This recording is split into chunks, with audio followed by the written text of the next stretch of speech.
बड़े बड़े खुलासे इस केस में हो सकते हैं। खबर उत्तर प्रदेश से है। उत्तर प्रदेश में ऑपरेशन टॉर्च अभियान तेज हो चुका है। बड़े पैमाने पर वेरिफिकेशन अभियान जारी है।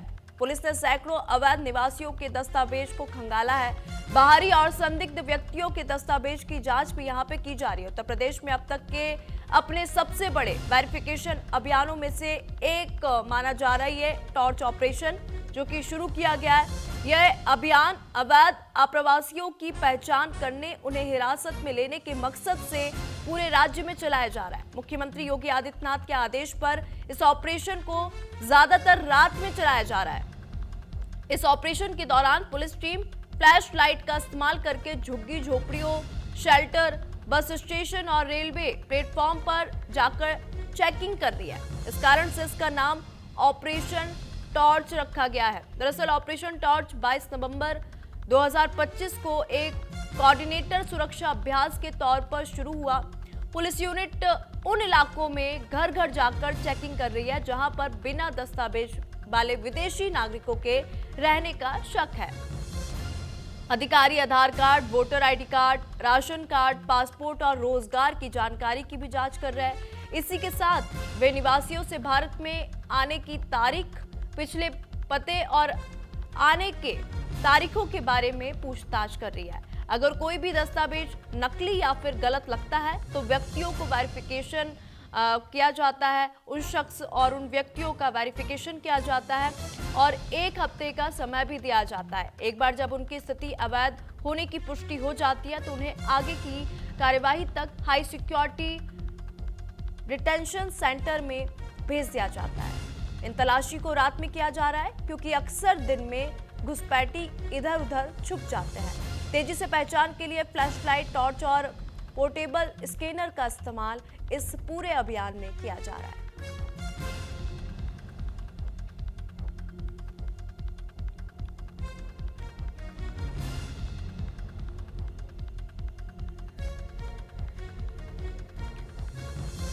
तो उत्तर प्रदेश की अगर हम बात करें तो ऑपरेशन टॉर्च अभियान तेजी से शुरू हो चुका है। बड़े पैमाने पर वेरिफिकेशन यहां पे किया जा रहा है और ये सभी वेरिफिकेशन रात के अंधेरे में किया जाता है क्योंकि दिन में घुसपैठिए इधर से उधर अक्सर होते हैं, छुप जाते हैं, जिस कारण से उनका पता नहीं चल पाता है। और ऐसे में अब रात में ऑपरेशन टॉर्च अभियान चलाया जाता है जिसमें पुलिस फ्लैशलाइट के जरिए बस स्टेशन की बात कर ले, झुग्गी झोपड़ियों की बात कर ले, रेलवे प्लेटफॉर्म की बात कर ले, वहां पर टॉर्च के माध्यम से सभी लोगों का वेरिफिकेशन करती है और कुछ भी संदिग्ध पाया जाता है तो उन पर कार्रवाई भी की जाती है। तो देश के सबसे बड़े सूबे यूपी से रोहिंग्यों, बांग्लादेश घुसपैठियों को खदेड़ने का प्लान तैयार हो चुका है। घुसपैठियों के खिलाफ यूपी में ऑपरेशन टॉर्च चलाया जा रहा है। चूंकि बस्तियों में संदिग्धों की पहचान हो रही है, पश्चिमी यूपी के मेरठ से 65,000 संदिग्धों की पहचान की गई है। वाराणसी और रायबरेली की अगर हम बात करें तो 500 संदिग्धों के दस्तावेज चेक किए जा रहे हैं। घुसपैठियों के खिलाफ यह एक्शन तब हो रहा है जब मुख्यमंत्री योगी आदित्यनाथ ने निर्देश दिए थे कि हर जिले में घुसपैठियों के खिलाफ अभियान चलाया जाएगा। सभी मंडलों में अस्थायी डिटेंशन सेंटर बने हैं और इन्हीं डिटेंशन सेंटर में घुसपैठियों को रखा जाए। इसके बाद कानूनी प्रक्रिया के तहत उन्हें डिपोर्ट किया जाएगा। लेकिन योगी सरकार के इस एक्शन पर समाजवादी पार्टी के अध्यक्ष अखिलेश यादव ने सवाल खड़े कर दिए हैं। अखिलेश ने आरोप लगाया कि डिटेंशन सेंटर के जरिए सरकार लोगों को डरा रही है, घुसपैठियों के नाम पर गरीबों को परेशान कर रही है। इस पर देखिए एक रिपोर्ट।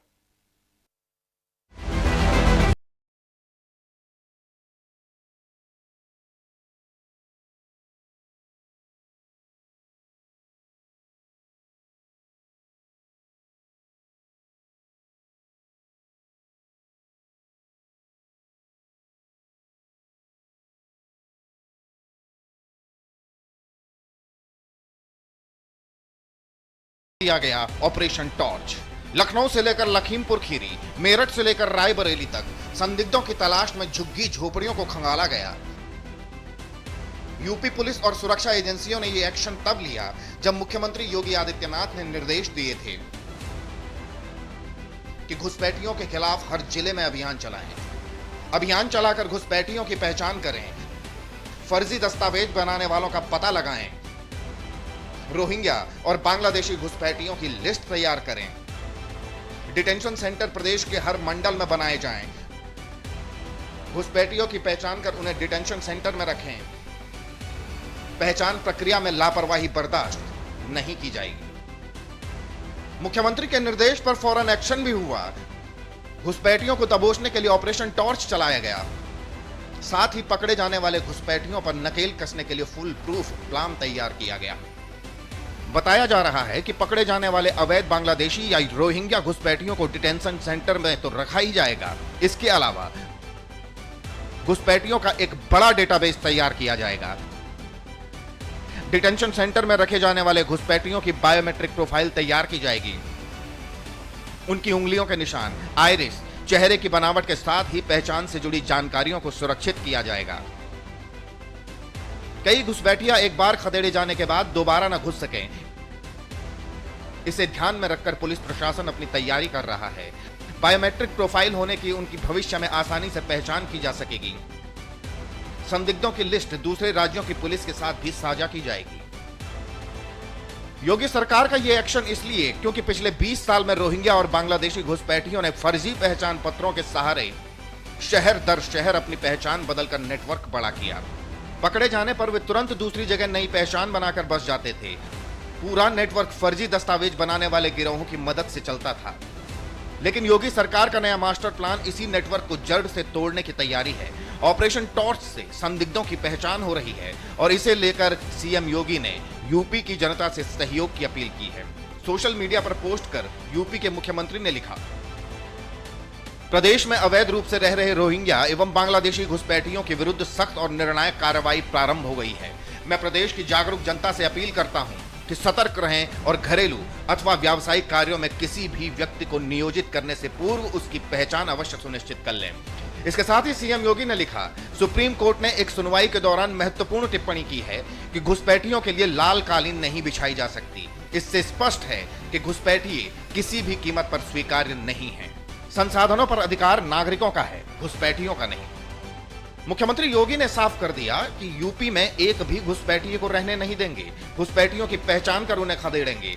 लेकिन योगी सरकार के इस एक्शन पर सियासी टेंशन बढ़ने लगी। योगी सरकार के ऑपरेशन टॉर्च पर सियासत शुरू हो गई। घुसपैठी नहीं है, अगर घुसपैठी है तो उन्हें सरकार को इस्तीफा दे देना चाहिए। अगर घुसपैठी 11 साल के बाद ढूंढ रहे हो आप, तभी मैंने कहा ये एसआईआर नहीं है, एनआरसी है। एसआईआर के बहाने एनआरसी कर रहे हैं। अभी उनको निकाल लें, बाद में हमें पीडीए वालों को निकाल देंगे। घुसपैठियों के खिलाफ हो रही कार्रवाई पर समाजवादी पार्टी के मुखिया अखिलेश यादव ने सवाल खड़े कर दिए, तो बीजेपी ने भी फौरन जवाब दिया। यूपी के डिप्टी सीएम केशव मौर्य ने पूछा, अगर पुलिस और सुरक्षा एजेंसियां घुसपैठियों को खोज रही हैं, तो इससे समाजवादी पार्टी को दर्द क्यों है? उनके पेट में क्यों दर्द हो रहा है? अगर घुसपैठियों को खोजा जा रहा है पुलिस के द्वारा, प्रशासन के द्वारा और भाजपा के द्वारा भी, तो उनको दर्द क्यों हो रहा है? उनसे क्या रिश्तेदारी है, वो सार्वजनिक करें। क्यों घुसपैठियों को मतदाता सूची में और यहाँ बसाने का काम अपनी सरकार के समय किए? क्यों आतंकवादियों का मुकदमा उन्होंने अपनी सरकार के समय वापस लेने का काम किया? इसका जवाब तो अखिलेश यादव जी को देना। यूपी में घुसपैठियों को लेकर गरमाई सियासत के बीच सभी जिलों में घुसपैठियों के खिलाफ अभियान तेज होगा। जहां घुसपैठियों की संख्या ज्यादा है वहां चेकिंग अभियान चलेगा। घुसपैठियों को डिटेंशन सेंटर में रखा जाएगा। लेकिन इसी बीच बीजेपी नेता आनंद द्विवेदी ने दावा कर दिया कि सिर्फ लखनऊ में ही 50,000 घुसपैठियों की पहचान कर ली गई है। लगभग 50,000 से के करीब घुसपैठिए हमारे लखनऊ महानगर की सीमा में हम लोग सस्पेक्ट कर चुके हैं, हम लोग चिन्हित कर चुके हैं। और कौन कौन झुग्गियों में ऐसे सस्पेक्ट हैं, कौन कौन कहां पर रह रहा है, इसकी झुग्गी झोपड़ियों की भी लिस्ट हमारे पास है। उसको भी हम समय आने पर प्रशासन को सौंपेंगे, जिससे प्रशासन अपनी कार्रवाई आगे बढ़ा सके। और मैं जानता हूं कि जिस प्रकार से लखनऊ महानगर में जो अवैध घुसपैठिए घुसे हुए हैं और उनका जो यहाँ पर कार्य है वह भी जो है सब लोगों की जानकारी में है, क्या करते हैं वो। तो निश्चित तौर पर ऐसे लोगों को बाहर जाना होगा। बीजेपी का दावा है कि किसी भी घुसपैठियों को नहीं बख्शा जाएगा, सख्त एक्शन होगा। लेकिन विपक्ष सरकार की मंशा पर सवाल खड़े कर रहा है, सरकार पर गंभीर आरोप लगा रहा है। हालांकि सियासत के बीच सवाल है, अगर घुसपैठियों की पहचान हो रही है, घुसपैठियों को बाहर करने का प्लान बन रहा है, तो इससे विपक्ष को दिक्कत क्यों है? जो घुसपैठिए देश की सुरक्षा के लिए खतरा है, उन्हें खदेड़ने की तैयारी है तो सियासत क्यों? Bureau report, news India.